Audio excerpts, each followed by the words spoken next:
नमस्कार दोस्तों।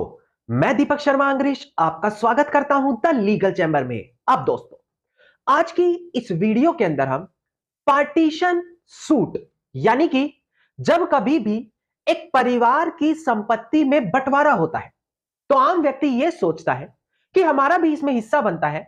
हम सीधा कोर्ट में जाएंगे, बंटवारे का केस डालेंगे और कोर्ट हमें हमारा हिस्सा दिलवा देगा।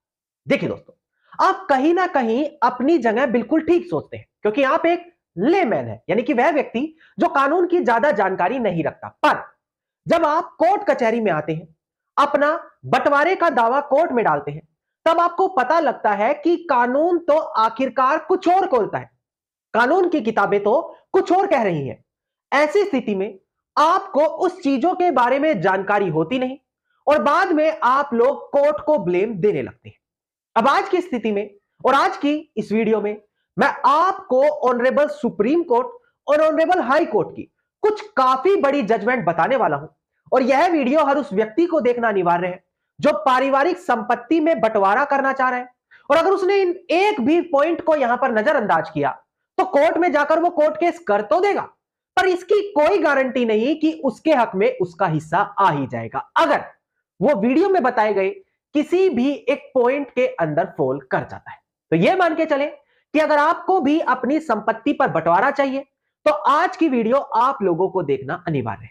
अब दोस्तों, अगर आप लोगों को हमारी ये वीडियो अच्छी लगती है, अगर आप लोगों को हमारी तरफ से किए गए एफर्ट्स अच्छे लगते हैं, तो मेरा आप लोगों से अनुरोध है, इस वीडियो को आप लाइक जरूर करें, ज्यादा से ज्यादा शेयर जरूर करें और अपना वैल्यूएबल कमेंट सेक्शन में जरूर लिखें। तो चलिए दोस्तों, अब आज की इस वीडियो को हम ज्यादा लंबा ना करते हुए आज की इस वीडियो को स्टार्ट करते हैं।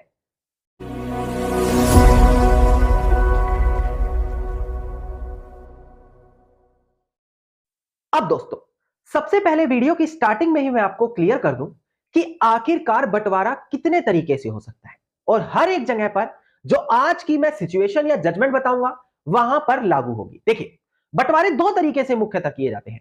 पहला, जब आप कोर्ट नहीं जानते, आपसी में लोग बंटवारा कर लेते हैं, चाहे फैमिली सेटलमेंट के तौर पर करें, मौखिक बंटवारे के तौर पर करें या पार्टीशन डीड बनाकर आपस में कर लें।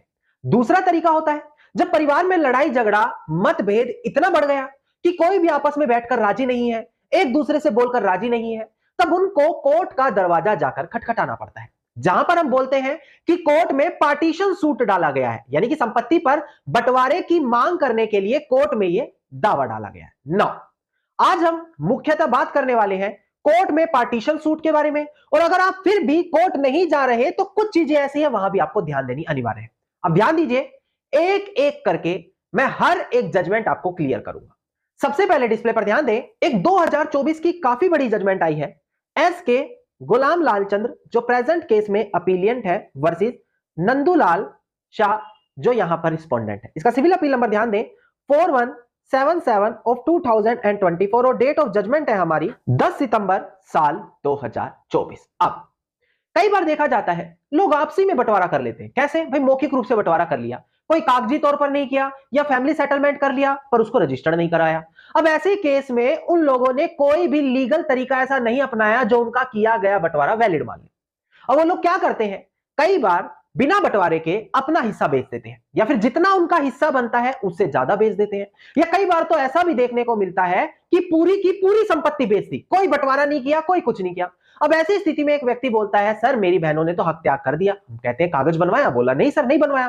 कई व्यक्ति कहते हैं हमने एनओसी लिया, नोटरी है। जी नहीं, हक त्याग करवाएंगे, किसी से हिस्सा अपने पक्ष में लेंगे, कोई बंटवारा करेंगे, हर बार उस दस्तावेज को रजिस्टर करवाना अनिवार्य है।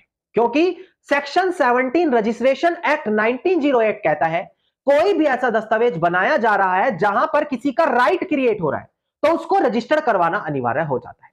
अब ये जो जजमेंट थी यहां पर ऑनरेबल सुप्रीम कोर्ट ने क्या कहा, डिस्प्ले पर ध्यान दे दोस्तों। ऑनरेबल सुप्रीम कोर्ट ने कहा कि देखो, अगर एक संपत्ति है वहां पर कोई बंटवारा नहीं हुआ, जॉइंट प्रॉपर्टी है, किसी का बंटवारा होकर संपत्ति अलग नहीं हुई, तो जो एक को शेयरर होगा यानी कि को ओनर होगा जिसका हिस्सेदार है और हिस्सेदारों के साथ, वो कभी भी बिना बंटवारा किए उस संपत्ति को बेच नहीं सकता पूरी की पूरी। यानी कि दोस्तों, जब तक आप बंटवारा नहीं करके यह तय नहीं करवा रहे कि मेरा हिस्सा कितना है और उस सहमति में सभी लोगों के साइन होकर उस कागज को रजिस्टर्ड नहीं करवाया गया, अगर कोई अपना हिस्सा छोड़ रहा है तो उस दस्तावेज को रजिस्टर नहीं कराया गया, तब तक लीगली ये माना ही नहीं जाएगा कि आपका हिस्सा बन गया।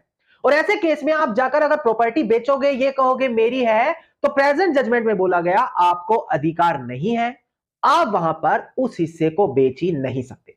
तो मैंने जो इस जजमेंट में कंडीशंस और सिचुएशन डिस्कस करी, आजकल हर परिवार में देखने को मिलती है। तो बड़ी ध्यान से इस जजमेंट को आप समझिएगा। नाउ अब हम बढ़ते हैं अपनी अगली जजमेंट की ओर। पहले डिस्प्ले पर ध्यान दें कि इसका केस टाइटल क्या है। ध्यान दीजिएगा दोस्तों, देखिए केस टाइटल है मास्टर तेजस, जो यहां पर पिटिशनर थे, versus CR Babu and others, जो प्रेजेंट केस में रिस्पोंडेंट है। इसका रिट पिटिशन नंबर है 372030 ऑफ 2015 और 2 जनवरी 2024 की जजमेंट है, यानी कि यह भी इसी साल की ऑनरेबल कर्नाटका हाईकोर्ट की जजमेंट है। अब ध्यान दें, कई बार देखने को मिलता है कि एक व्यक्ति अपना हिस्सा किसी तीसरे इंसान को बेच देता है, और बहुत बार देखा होगा। कई बार लोग कहते हैं सर देखो बंटवारा तो हुआ नहीं, इसने कैसे किसी तीसरे को बेच दिया।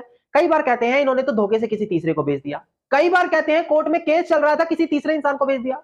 यहां पर कर्नाटक हाईकोर्ट ने कहा कि कोई भी प्रपोज प्रोचर्जर होगा, उसको कोर्ट केस में, पार्टीशन के केस में पार्टी नहीं बनाया जाएगा। मतलब कि कोई खरीदार आकर ये बोले कि देखो मैंने तो प्रॉपर्टी खरीद ली, तो कोर्ट बोलेगा क्यों खरीदी, हम आपको कोर्ट में नहीं सुनने वाले, आपका कोई भी अधिकार नहीं है कोर्ट में पार्टी बनने का।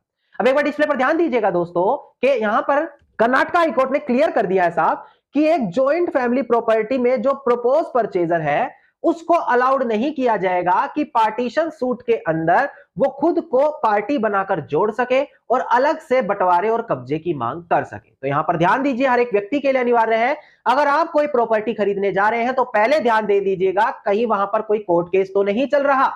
इसके लिए आप सामने वाली पार्टी से एनक्यूब्रेंस सर्टिफिकेट ले सकते हैं, जहां पर वो लिख कर देंगे यहां पर कोई वाद पेंडिंग नहीं पड़ा।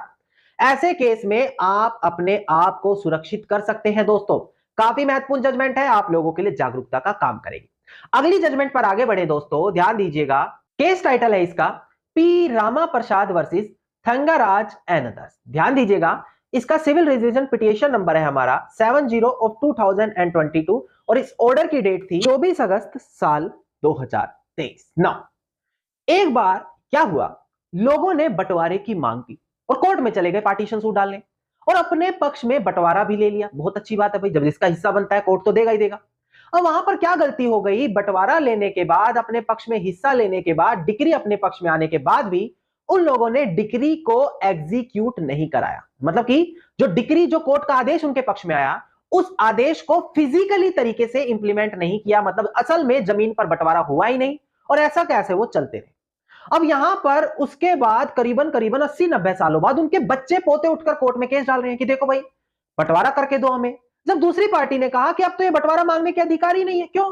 क्योंकि अगर किसी प्रॉपर्टी पर पहले ही बंटवारा हो गया हो तो उस पर दोबारा बंटवारा नहीं हो सकता। तो उन्होंने दिखाया कि देखो इन्होंने तो पहले ही कोर्ट से डिक्री ले ली थी साल 1929 के आसपास, तो आज ये कैसे दोबारा से जमीन पर बंटवारा कर सकते हैं, इनको अलाउड नहीं होगा।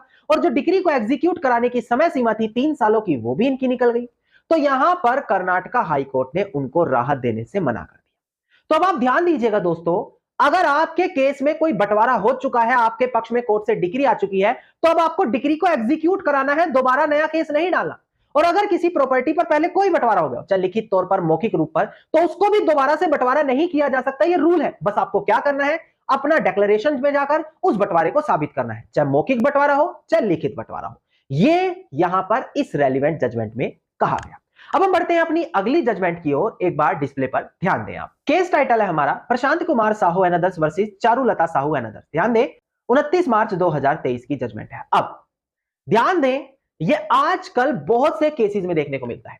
पार्टी शुरू में तो कोर्ट में दावा डालती है कि हमारा जमीन पर बंटवारा करके दो, और बाद में जब उनके बीच आपसी रजामंदी होती है तो वो कोर्ट से कंसेंट डिक्री लेते हैं, कॉम्प्रोमाइज डिक्री लेते हैं। ये क्या होता है, ये एक प्रकार का राजीनामा कर लेते हैं आपस में वो लोग, परिवार वाले, और कोर्ट से डिक्री कर लेते हैं कि हमने जैसा राजीनामा किया उसी आधार पर हमारे पक्ष में आदेश दे दो। नाउ ऑनरेबल सुप्रीम कोर्ट ने साफ बोला कि अगर आप लोग आपस में कॉम्प्रोमाइज कर रहे हैं तो हर एक व्यक्ति जो कोर्ट केस में पार्टी बनाया गया था उसके उस डिक्री पर साइन होने अनिवार्य है, और अगर उनके साइन उस पर नहीं पाए गए तो आप उस डिक्री को उन लोगों पर लागू नहीं करा सकते। मतलब कि अगर आप राजीनामा भी कर रहे हैं कोर्ट में जाने के बाद, तो उस पर सभी लोगों के साइन करा लेना और उसके बाद ही कोर्ट से डिक्री लेना।